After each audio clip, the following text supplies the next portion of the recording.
శోధనలోకి వెళ్ళిపోయిన వాళ్ళు ఏం చేయాలి? శోధనలోకి పోకన్నా ఉండటానికి ఏం చేయాలి?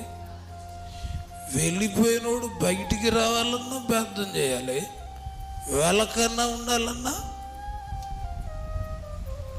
నేను మీకు చెప్తున్నాను, ప్రార్థన ఎవరైతే చేయరో దేవుడే స్వయంగా వాళ్ళతో ప్రార్థన చేయించడానికి ఏదో ఒకటి వాళ్ళకి పాడేస్తాడు. నువ్వు మామూలుగా చెప్పితే వింటలేదని ఏం చేస్తాడు? ఏదో ఒక శ్రమ పెట్టేస్తాడు. ఆ శ్రమ ద్వారా అయినా నువ్వు ప్రార్థన చేస్తావు. అది ఆయన ఉద్దేశం. కాబట్టి నాకు ఏ శ్రమ ఉండకూడదు బాబు అంటే ప్రార్థన వదలకూడదు.